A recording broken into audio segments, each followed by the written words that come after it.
Muy, muy buenos días. El día de hoy vamos a tener otra ronda de preguntas comunes sobre lo que es el Alzheimer y sabemos que, bueno, siempre van a surgir nuevas dudas o las personas que van comenzando con este tipo de procesos se pueden acercar aquí a Lambda. Vamos a estar siempre con ustedes y para tratar temas de su interés que les ayuden. Siempre, siempre tenemos la intención de informarles.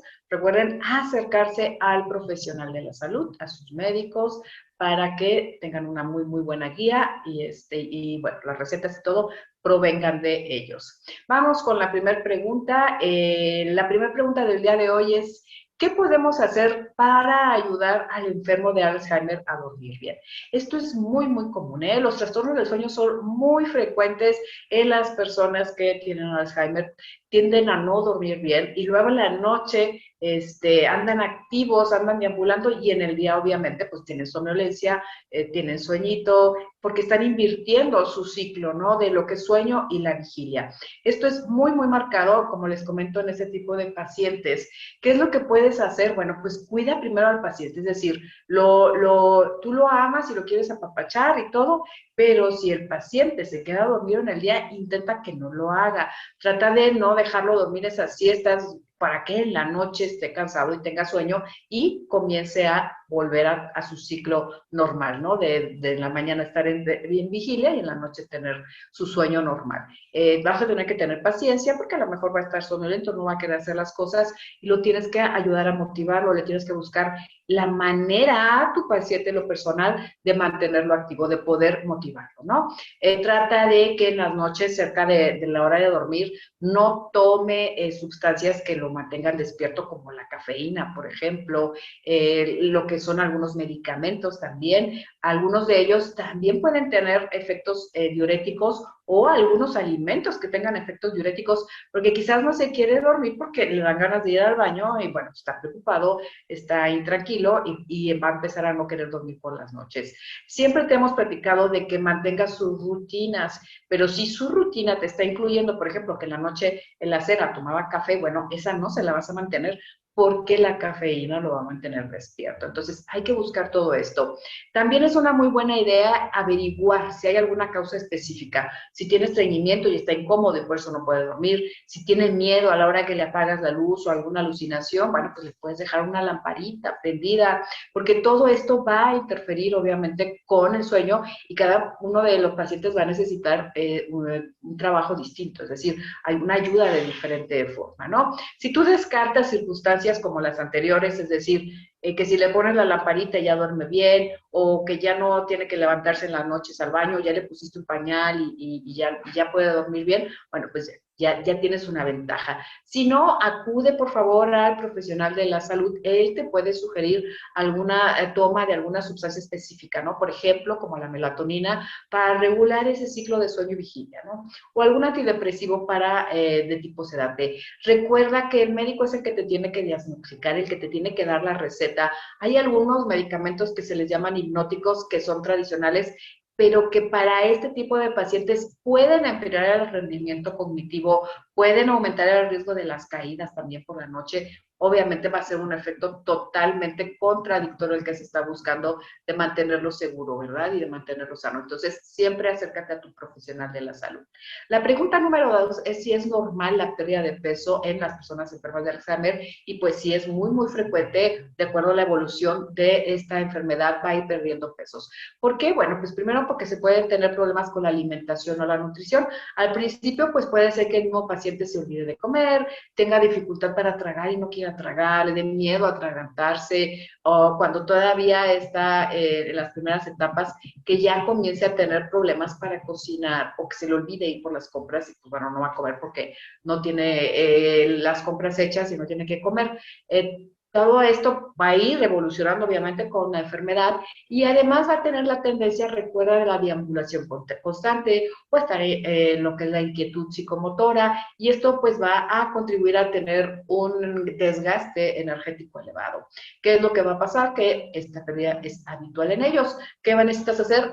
Con tu médico para que te dé un plan, ya valorando a tu paciente, un plan especial para él y la situación que está viviendo en cuanto a la alimentación, en cuanto a lo que tiene que hacer.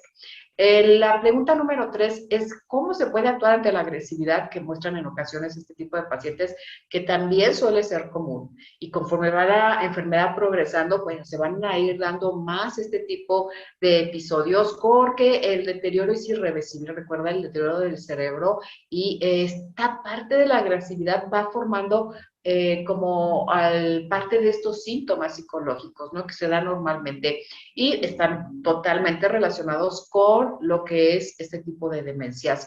La agresividad generalmente va a ir dirigida a la gente más cercana, al cuidador principal o a las personas que normalmente lo están cuidando porque siempre están con él, por el tiempo que están pasando con él, ¿eh? Pero puede suceder que si se sale a deambular y de repente se siente perdido y confundido, se puede poner agresivo en la calle con personas que no conoce. Entonces hay que tenerle cuidado. Esto es muy común, como te decía, puede desconocer a las personas, puede desconocer a su mismo cuidador. Recuerda que llega un momento en que ya no sabe quién es. O platicábamos no hace mucho que se puede ver en el espejo y desconocerse al mismo y sentir mucho miedo, sentir que alguien lo puede atacar, que alguien lo está observando y bueno, va a reaccionar de una manera defensiva, de una manera agresiva. También ya está teniendo muy poca tolerancia a lo que es la frustración. Si te pide algo y no se lo quieres dar, si quiere entrar a algún lado o no lo quieres dejar salir, puede ser que se ponga agresivo, que se moleste, o si tú le haces una petición que no está entendiendo y lo confundes y se siente frustrado porque no la puede realizar, puede también reaccionar con agresividad.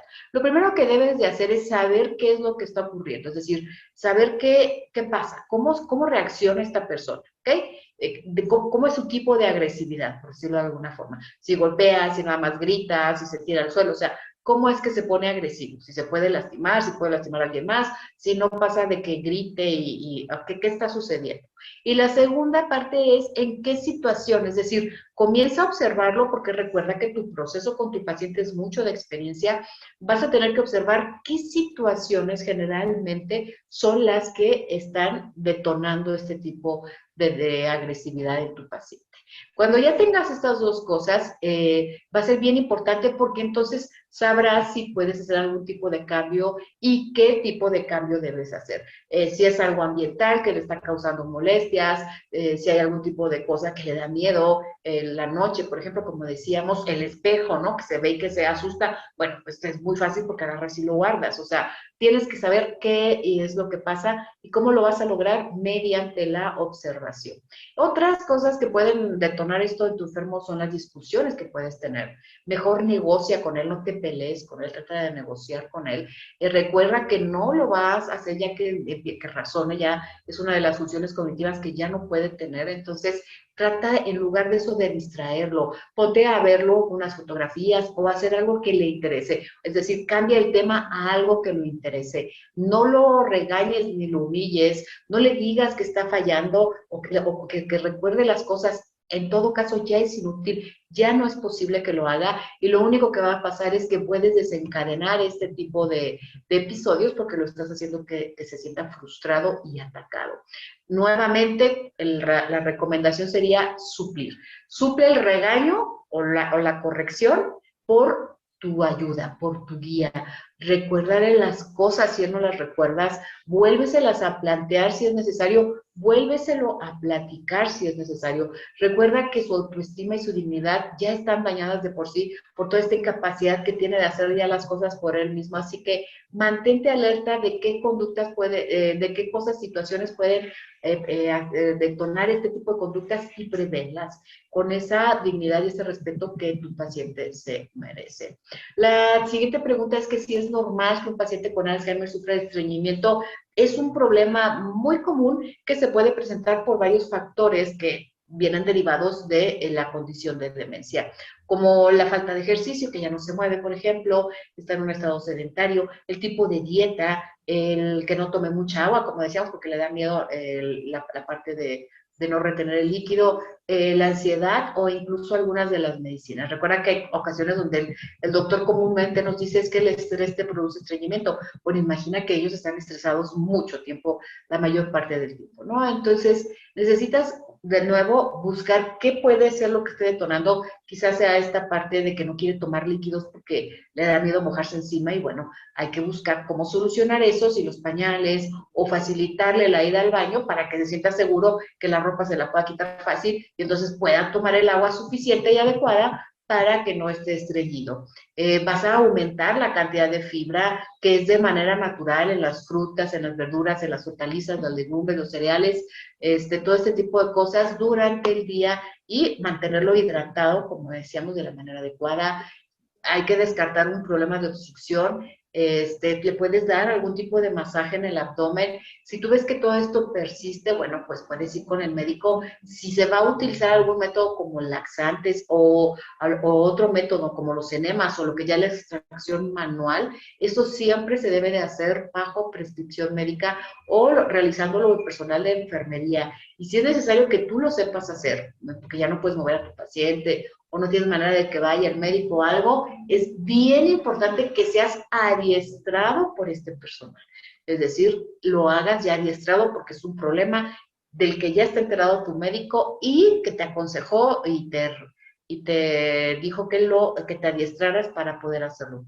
Todo esto siempre bajo esa supervisión médica. El 5 es cómo deben tratarse los síntomas de cambios de conducta y psicológicos en la demencia. Bueno, pues sabemos que estos también son bien normales porque obviamente va cambiando todo lo que es el sistema cognitivo y bueno, se deben de buscar lugares tranquilos, la medicamento adecuado para que estén tranquilos, que se sientan seguros, que se sientan, que tienen todas sus necesidades cubiertas, todas sus necesidades básicas cubiertas, que no tengan hambre, que valoren las complicaciones que puedan tener, por ejemplo, si tienen estreñimiento, pues puede ser que estén molestos, puede ser que estén tristes, que estén decaídos por muchas causas. Volvemos a lo mismo, se necesita ver por qué está sucediendo esto, siéntate a platicar con él, a ver si lo puedes descubrir, y bueno, el uso de todo lo que son esos tranquilizantes y neurolépticos para ellos, hay que recetarlos el médico, sería algo que se puede dar, siempre y cuando la persona a lo mejor ya sea un sufrimiento fuerte, ¿no? Algo que no puedas contener como delirio, alucinaciones o situaciones de riesgo, ¿no? Mientras tanto, pues, como te decía, busca las cosas ambientales, lo que tú puedas hacer, la música, todo este tipo de cosas para mantenerlo tranquilo. Si te están rebasando este tipo de situaciones y son persistentes, busca a tu médico, él te necesitará recetar al paciente, no lo hagas tú sin su supervisión. Es recomendable el uso de una sonda nasográfica para la alimentación de las personas con la enfermedad de Alzheimer. Bueno, esta sonda, pues es que te están por ahí metiendo el alimento y no es que no sea muy recomendable, la mayoría de los países lo desaconsejan debido a que, según los estudios, no está aportando nada de nutrientes, no mejora su supervivencia. Y en una de tipo de demencia como el Alzheimer, se busca mucho que la persona esté más cómoda, que la persona se sienta bien, porque recuerda que esta parte de no comer ya normalmente viene en la segunda etapa ya muy avanzada o ya en la tercera etapa que ya no se mueve y todo. Entonces, eso les va a causar desconfort, les va a lastimar, se van a sentir mal, no los está nutriendo, entonces sería bueno que tu médico te ayudara y tú buscaran otra manera de que se alimentara con mucha paciencia, eso sí, pero básicamente esto está muy aconsejado solo para cosas temporales, por algún problema de deglución o algo así, que eso es un uso circunstancial. El médico tendrá que decírtelo y bueno, básicamente no es tan aconsejable en general. Si siempre se está buscando el confort del paciente, el bienestar del paciente, y si se usa, pues bueno, básicamente será siempre con el conocimiento de la familia. ¿Cuál es la esperanza de vida del paciente en fase avanzada? Bueno, sabemos que no se puede dar una respuesta exacta o correcta a esta pregunta.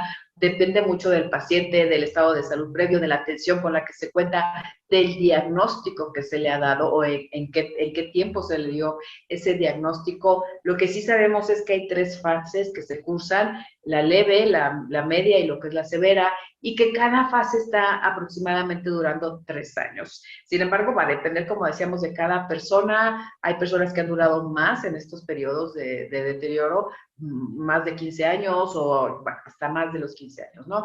Entonces es muy difícil valorar ese tiempo de vida. Lo único que sí podemos saber es que cuando la persona ya está entrando en la tercera etapa, es decir, que el médico dice ahora está en la última fase, esa sí va a ser la última fase de su vida. No va a fallecer exactamente por el Alzheimer, sino por otras enfermedades que van a precipitar su enlace, por la desnutrición, porque no se mueve, por otro tipo de cosas quizás, pero no importa tanto el tiempo, sino que bajo cualquier circunstancia, tu paciente, tu familiar, lo que necesita es ese contacto afectivo, que estés con él, que lo acaricies, que lo abraces, que le des señales de afecto, que se sienta tranquilo, que se sienta acompañado en todo momento. Ese va a ser el mejor regalo que tú le puedas dar y lo mejor que puedes hacer con él en el tiempo que esté, mucho o poco.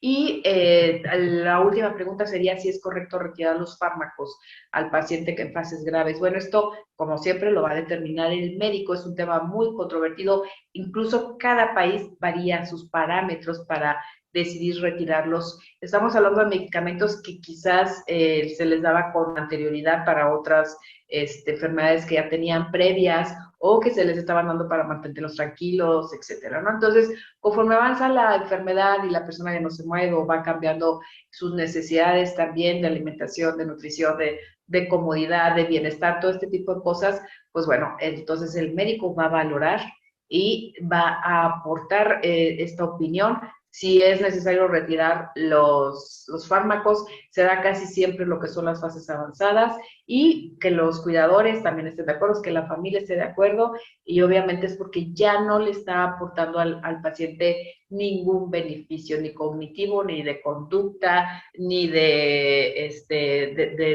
físico, de nada en general, ¿no? Entonces se retiran los medicamentos si por algo las circunstancias empiezan a ponerse mal o peor, por ejemplo, que empieza al paciente a decaer en su salud o algo porque se le retiró el medicamento, bueno, entonces a lo mejor será aconsejable que se le vuelvan a dar, pero básicamente lo normal es que se los retire ya porque ya no les están aportando nada en cuanto a los puntos que estábamos platicando.